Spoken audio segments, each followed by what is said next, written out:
Sir BRS party అధికారం కోల్పోయిన తర్వాత కేసీఆర్ గారు బయటకొచ్చిన సందర్భాలు చూస్తే వేళ్ళ మీద లెక్క పెట్టొచ్చు సార్. అసలు చాలా సైలెంట్ అయిపోయారు. కాంగ్రెస్ పార్టీ మీద విమర్శలు చేయడం కూడా అసలు ఎక్కడ కూడా బయటకొచ్చి చేసింది లేదు. ఎందుకు ఈ విధంగా ఈయన సైలెంట్ అయిపోయారు? ఇప్పుడు తెలంగాణలో ఖమ్మం, మహబూబాబాద్ జిల్లాల్లో వరదలు అంత పోటెత్తినా కూడా ఆయన బయటకొచ్చి వాళ్ళకి సపోర్ట్ చేయడం గాని, మద్దతు తెలపడం, ఫండ్స్ ఇవ్వడం గాని ఇటువంటివి ఏమి కూడా చేయలేదు. అసలు బయటకే రావడం లేదు.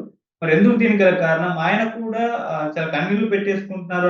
ఇటువంటి పరిస్థితి ఆయనకొచ్చినందుకు ప్రభుత్వం అధికారం కోల్పోవడం ఇవన్నీ కూడా ఆయన బాధపడుతున్నట్టుగా తెలుస్తుంది సార్. మరాయన బయటకు రాకపోవడానికి గల కారణం ఏంటి? ఈ పరిస్థితి ఎందుకొచ్చింది? కేసీఆర్ ఈ పరిస్థితి ఎదుర్కొంటాడని ఎవరు కూడా ఊహించలేదు. హ్మ్. ఎందుకంటే ఆయన సుదీర్ఘమైన అనుభవం ఉన్న రాజకీయ నాయకుడు. చాలా మంది దేశంలో గొప్ప రాజకీయ నాయకులతో పోల్చదగిన వ్యక్తి. తెలంగాణ ప్రత్యేక తెలంగాణ ఏర్పడడానికి ఖచ్చితంగా కేసీఆర్ లేకపోయింటే తెలంగాణ ఏర్పడేదా అనే ప్రశ్నకి ఎవరైనా కూడా నో అని చెప్తారు. కేసీఆర్ లేకపోతే మాత్రం తెలంగాణ ఏర్పడే ప్రసక్తి లేదు. ఎందుకంటే కేసీఆర్‌తో పాటు చాలామంది తెలంగాణ కోసం పనిచేసి ఉండొచ్చు. వాళ్ళ రోల్ ఉండొచ్చు. కానీ ఎక్కడో ఒక ఇంపార్టెంట్ కీ ఎలిమెంట్ ఎప్పుడైనా ఉంటది. ఆ ఎలిమెంట్ కేసీఆర్.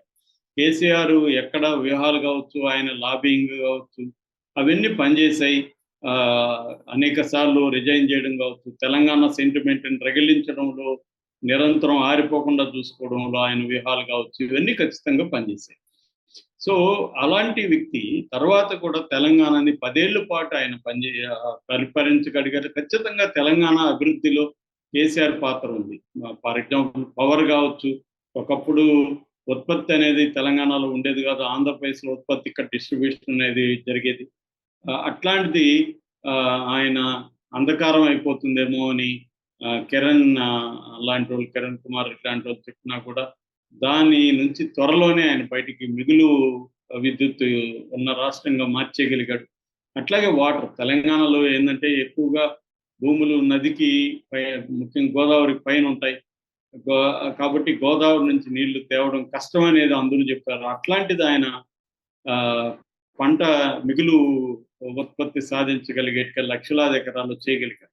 అంటే వాటర్, పవర్ ఇలాంటివి. అట్లాగే సంక్షేమం కూడా అనేక వర్గాలకు ఆయన సంక్షేమం కూడా బ్రహ్మాండంగా తీసుకెళ్ళగలిగాడు.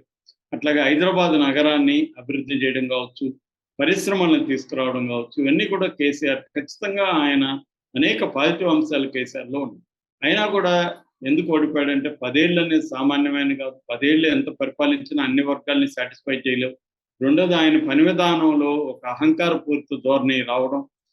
దానివల్ల ప్రజలు లేకపోతే నాయకులు అందరూ ఇబ్బందులకు గురి కావడం. ఈ అహంకారాన్ని మనం బుద్ధి చెప్పాలన్న ధోరణి కలగడం. అనేక మంది ప్రజాస్వామ్యవాదుల్ని, తెలంగాణ వాదుల్ని కూడా ఆయన ఇబ్బంది పెట్టడం.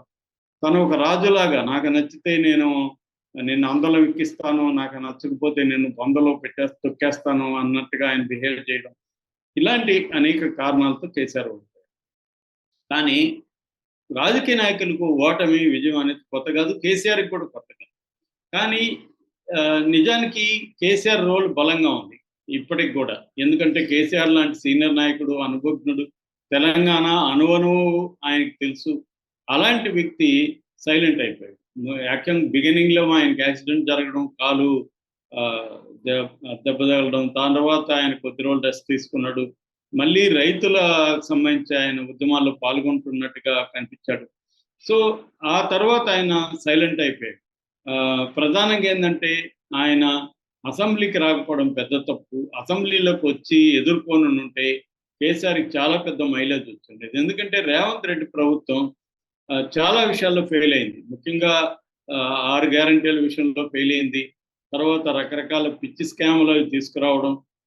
రేవంత్ రెడ్డి ప్రభుత్వం మీద అనేక విషయాల్లో వ్యతిరేకత బలంగా పెరిగింది. దాన్ని కేసీఆర్ బలంగా క్యాచ్ చేసుకోవడంలో, ప్రజల వైపు నిలబడడంలో కేసీఆర్ ఫెయిల్ అయ్యారు.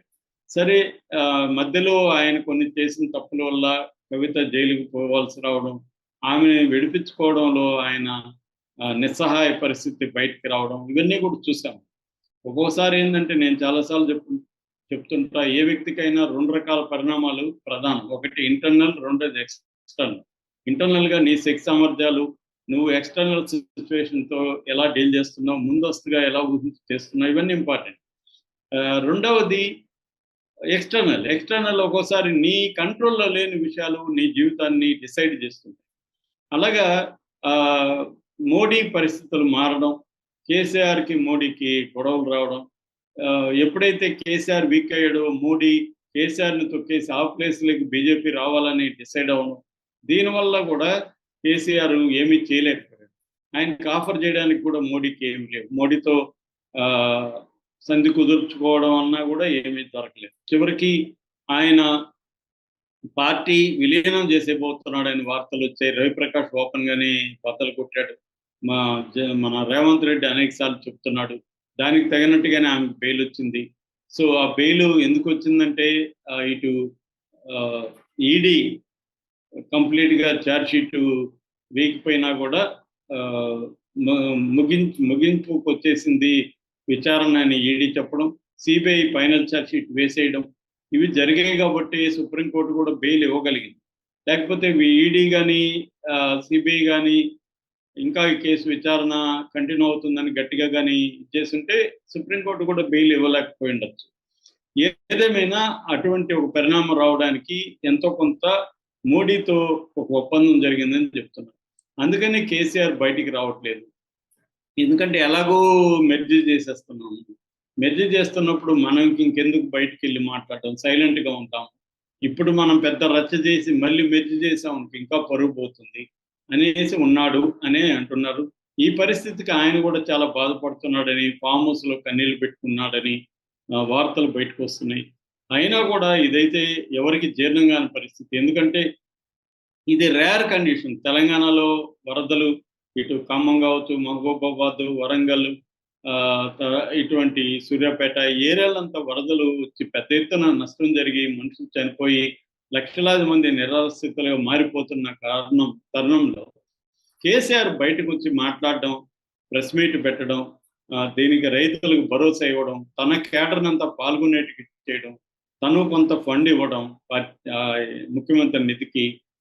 తర్వాత రేవంత్ రెడ్డి చేస్తున్న లేకపోతే చేయలేకపోయిన కొన్ని పనులకు సంబంధించి రేవంత్ రెడ్డిని విమర్శించడం, సెంట్రల్ గవర్నమెంట్‌ని కూడా ఆదుకోమని అప్పీల్ చేయడం.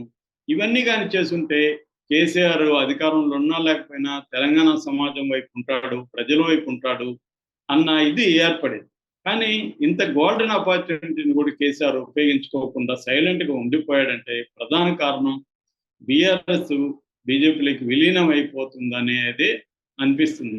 వేరే కారణం ఏం లేదు. ఆయనకు ఆరోగ్యం బాగున్నా లేకపోయినా మాట్లాడడానికి ఏముంటది? కెమెరా ముందొచ్చి మాట్లాడలేనంత పరిస్థితి ఉందా?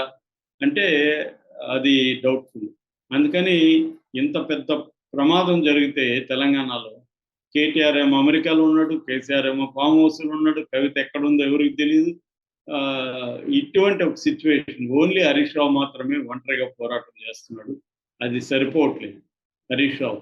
సో, ఇది పాథటిక్ కండిషన్ కేసీఆర్‌ది ఇవాళ. అందుకే ఆయన కన్నీళ్లు పెట్టుకోవడంలో ఆశ్చర్యం కూడా ఏమీ లేదు. ఎందుకంటే ఆయన రాజకీయ భవిష్యత్తు ఇంకా శూన్యమేనా అన్నది వినిపిస్తుంది. సో, అందుకని కవితకు పగ్గాలు అప్పగిద్దాం అన్న ఆలోచన కూడా కేసీఆర్ చేస్తున్నాడు. కవితని పాదయాత్రకి పంపించి బీఆర్ఎస్ తరపున కవితనే సీఎంగా ఫోకస్ చేద్దాము. ఎందుకంటే ఇటు హరీష్ రావు, కేటీఆర్ మధ్య పోటీ ఉంది. ఆ పోటీని బ్రేక్ చేయడం అంటే కష్టమవుతుంది. కేటీఆర్‌కి ఇస్తే హరీష్ రావు అవుట్ అవుతాడు. దాని బదులు ఒక మహిళగా ఈమెని మనం ముందు పెట్టుదామన్న ఆలోచన కూడా కేసీఆర్‌లో ఉంది.